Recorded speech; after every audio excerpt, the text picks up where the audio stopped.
review. Today we're gonna talk about books.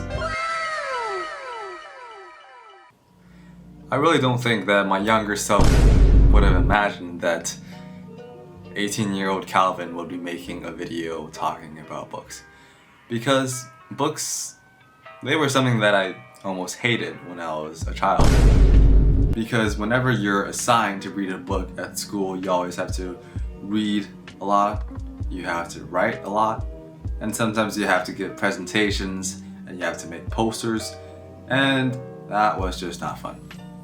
In the summer of my junior year in high school, I somehow magically discovered that books can be fun. So now, to make reading more fun, I am here making this video where I will talk about the 11 books that I have read in 2023. I will be talking about how I feel about the book. Okay, let's get started. Book review. 我第一本读的书是《雪国》，这本书呢是由日本作家川端康成所写的。我当时读这本书就只是因为it was sitting on my bookshelf. And here's how I felt before reading the book. I felt like it's just gonna be some snowy mountain villages with like Japanese hot springs. And that was basically it. That was basically what this story took place in. And so the comment that I wrote after reading this book was 读得有点懵，虚无好虚无，想去日本了。And this is the collage that I made. So the story is basically about this guy and then the other two girls. The guy has money and he has time and he's rich and he is married, but he is still like out here flirting with girls. And the whole idea about this book is sort of that this guy, he feels like a lot of things that people do are meaningless because even though they put in so much effort, it's not going to make a difference. So why do it? That's sort of what I got out of this book. One of the girls, she has a fiance. She's desperately trying to save him, but he's still going to die anyways. So why bother?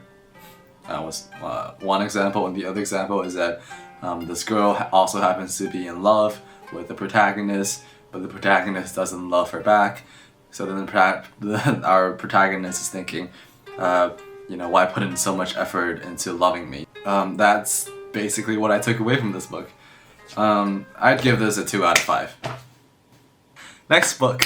第二本读的是《百年孤独 100 Years of Solitude》 and it's written by Gabriel and Márquez. This book was amazing. I'm so glad I read this book. So here's the collage that I made. I'm just going to show both. So before reading, I thought it's just going to be about this one guy who is lonely, he has depression, and then he's suffering, and then basically throughout his life, probably 100 years old now, he's always lonely. Turns out that's not what this book is about. It's about a family. It's about generations of this one family and how all of them sort of suffer through the same fate. The women always have to deal with loneliness by themselves. The men, they either die or they have incest, and then it's just kind of sad. It deals with a lot of themes, talks about like romantic relationships, talks about how a family should function, how genocides and censorship occur throughout history. Throughout the book, I really started to get goosebumps, and especially at the end. I remember I was sitting on a bench at night in the Tsinghua campus. I was reading to the dim streetlight, and then like with the wind blowing past me, it was giving me chills to like read the final few pages. Rating 5 out of 5. I would definitely recommend this book. If you plan on reading this book, something that you'll probably struggle with is the names. The names, there's so many characters in this book, and they all share similar names. Like some of the names are literally like copy pasted. from generation to generation, so it's really confusing in the beginning. But just be in the mindset that the author is almost intending for you to forget some of the characters, forget some of the plot scenes. Just know that people who have the same names usually share the same traits. Realizing that made reading this book so much easier and so much more enjoyable. Definitely go check this out if you have time. Next book. So the third book that I read was pretty short. It's called 牧羊少年奇幻之旅. And here's the illustration that I made. So before reading, I thought it was gonna be about 牧羊少年的奇幻之旅, like maybe some Narnia shit. And then I also thought about Genshin Impact because I feel like he might be like exploring the world like that. And that was what I thought of it. After reading it, it was sort of different from how I imagined. First of all, a lot of the scenes took place in the desert, and it was basically a fairy tale. That's sort of my opinion to it. So the comment that I made was, 童话有点鸡汤，梦想需要勇气，万物与我为一. I'd give this book 1 out of 5 because to me this book doesn't really have much depth to it. I get the message. You need to be brave. You need to follow your dreams. Personally, I'm just not a huge fan of fables. I know that probably a lot of people love this book. It's similar to The Little Prince, but I didn't enjoy this book that much. So I would not recommend this book, but if you really love The Little Prince, you could consider reading this. And yeah, next book. So the fourth book I read was 围城. This was actually a book assigned to read by our Chinese teacher, but I read the book before we were reading it in class because if we were reading it in class, I wouldn't be actually reading this book, so I wanted to read it beforehand. Here is the illustration. So I thought before reading that it was going to be about a 城市. I don't really know what I thought, to be honest. And then after reading, here's what I thought. The comment that I made after reading this book was this: 外面的想进去，里面的想出来，人生的愿望真的都是这样吗？我不愿意相信生活的所有都是围城，但是我很喜欢结尾，时间刺痛着我们。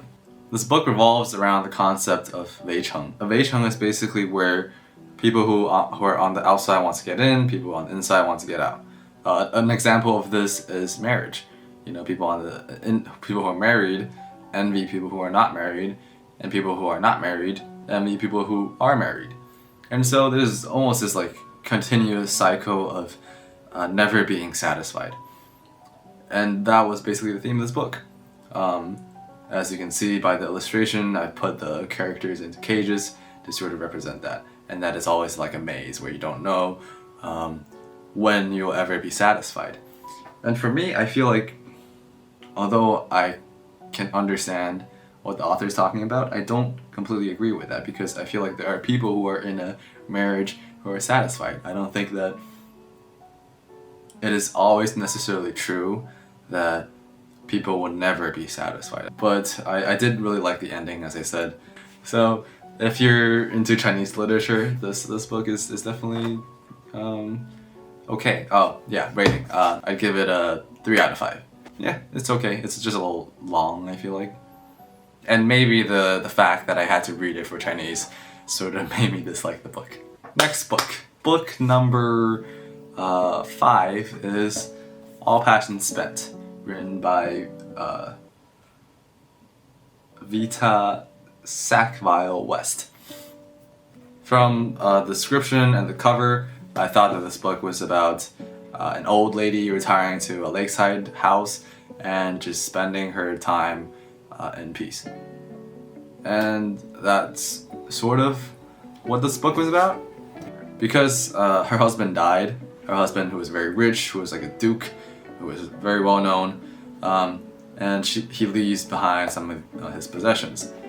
And essentially, the children fight over them, and then they're like being nice on the outside, but sort of want all the goodies to themselves. And this old lady, her name is Lady Slane. She just wants out. She doesn't care about any of this. She just wants to live, buy a house, and just spend the rest of her time in peace. And then, alright, the comment that I made, I wrote 婚姻和青春方面我理解，但对于 decent hypocrisy 像鄙视一样的批判和对于自我追求却高高在上的提倡，何不本身也是一种 hypocrisy? I'll be honest, I have no idea what I was talking about because it's been a long time. But one of the reasons why I didn't like this book so much was because her attitude towards her children was almost a little condescending. That's how I interpreted it, that's how I felt. And that just made me uncomfortable. And to be honest, there wasn't that much going through this book. And the reason why I actually started reading this book was because a Billy Upju, who I follow, she recommended this book. And she was like 最后几页都 like 热泪滚滚 or something. And I was like, oh damn, this book must be good. And then I read it and I was like, oh, am I missing something here? I might be. But nevertheless, I'm giving this book a 1 out of 5. If you're into like retired grandmas, you can go read this book. If not, then don't read it. Book number 6. So this book is My Side of the Mountain, written by Jean George. I also found this book in my bookshelves. Probably my parents bought it. And it's a pretty short read. And here's what I thought. I thought it was Bear Grylls survival mode. The guy's like dying, and then he survives, and then he finds civilization. But after reading it, it was more like wholesome boy finds peace in the wilderness. And I put Stardew Valley and Minecraft in there because those games sort of make you pull away from reality. They make you like escape the misery of like big cities. And so this is kind of what this book was about. He left the city, and then he was happy in the woods. So what I wrote after reading this book was 像 Stardew Valley 一样，让我不禁 relaxing 的笑，脱离了城市的嘈杂。我也好想在树里住上1年。And then a quote, that word together, maybe that's the answer to the city. Yeah. This book was pretty chill. The message was pretty short and concise. And if you're into nature and just living in the wilderness, then this is a quick read that I could recommend. I'd give it a 2 out of 5. Not that high of a rating because there's not that much depth and to the story, and it's just basically what you expect. Next book. So the next book that I read was 1984, written by George Orwell. And let me just tell you, this book was amazing. Here's how I felt before reading the book. I thought it was gonna be some European guy who's like living in Europe.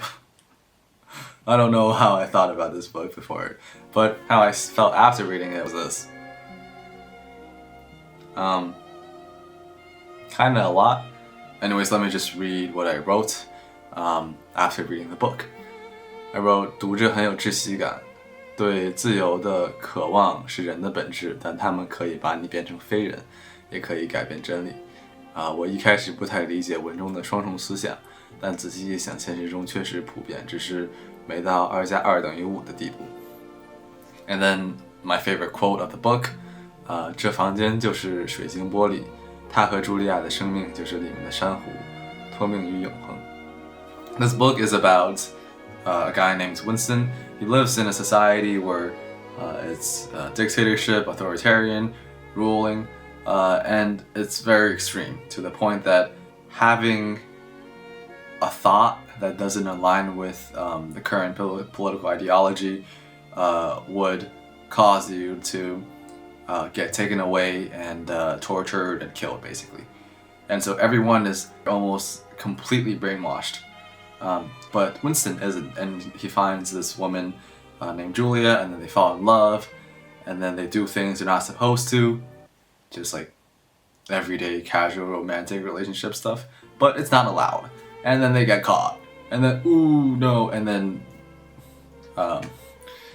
maybe I'm spoiling too much, but this book, it was amazing. Definitely recommended. Rating 5 out of 5. The next book is 四世同堂, written by 老舍.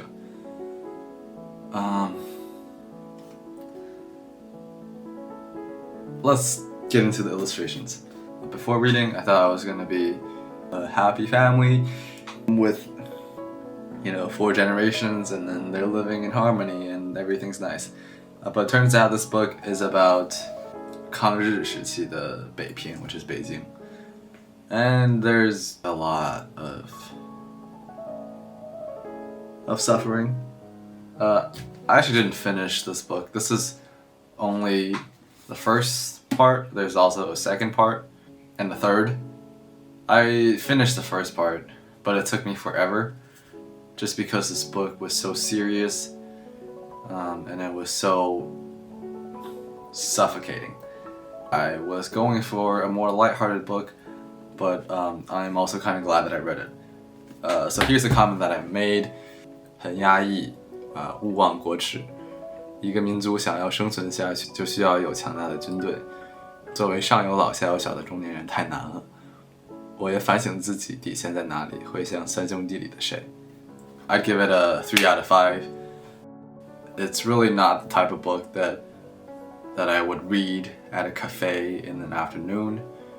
It's more of the type of book that I would be sitting at a desk, maybe at night reading. Yeah, that's that book. Book number 9. This book is called 我是猫, written by 夏目漱石, another Japanese author. Here's what I thought before reading the book. I saw on the cover, it was talking about how the cat was being abused. So I thought that this book was quite dark, and it was about how a cat's owner was basically torturing his cat and how the cat is like suffering. But that was completely not what this book was about. It's told through the cat's perspective, but it's not really that much about the cat. It's more about the cat's owners and the owner's friends. And so the owner, his name is Kusami. He is a teacher, and then there's a couple of other intellectuals that hang out in his house. There isn't a story to this book. It's mostly about the conversations that happen between these characters, and the cat acts as a bystander, although sometimes it would provide its thoughts to the conversation or to what was happening. Stuff that I wrote was 主要是闲聊，没有主线故事，幽默又讽刺，一个像人一样的猫审视人类。人老是说想活着像猫一样，那为啥他们还要不必要的复杂自己的生活？ The quote that I liked from this book was 说不定也许社会就是疯子的集合体，疯子聚在一起，互相争斗，互相仇恨，互相谩骂，互相争夺，而它的整体作为一个集团，像细胞那样忽而散裂，忽而又膨大起来，忽而膨大，忽而又散裂开来，一天天这样继续下去，这可能就是所谓的社会吧。In the beginning, it was casual, and in the middle as well, but at the end, it starts talking about almost the future of Japan. It talks about how individualism is going to kill society, because if everyone only cares about themselves, then marriages won't be a thing anymore, and then people will start to really commit suicide, and it really took a dark turn at the end. I thought that was pretty interesting, so I would give it a 4 out of 5. Book number 10, The Book Thief. This book was also amazing.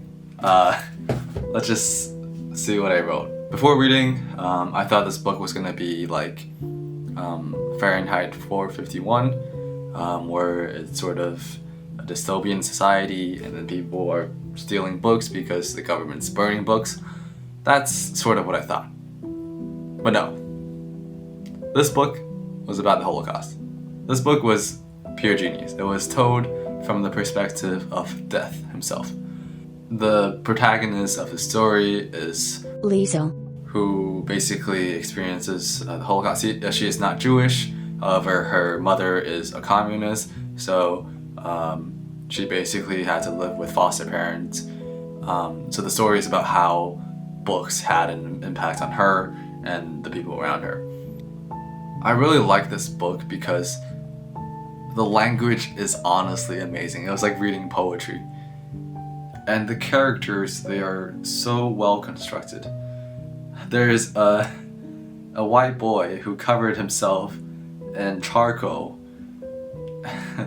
to become the black athlete Jesse Owens. Like, come on, they're like, it's just so amazing. And the other characters as well, they are so well thought out, and you can really see that the author put in a lot of effort into this book. And personally, if I had known that this book was about the Holocaust, I probably wouldn't have read it, just because, similar to 四世同堂, I feel like books that have like a lot of historical significance are usually not like very lighthearted and not a book that I would completely enjoy reading. But this book, it dragged me into it, you know, it was like a magnet. I would definitely recommend reading this book, and I'm giving it a 5 out of 5. Okay, and here we are, the final book. Another Japanese author, 太宰治, and this book is called 人间失格. The reason why I bought this book was because of the anime 文豪野犬. The characters in this anime are people who actually existed in Japan. And one of the main characters is 太宰治. And in this anime, he basically has the superpower of 人间失格.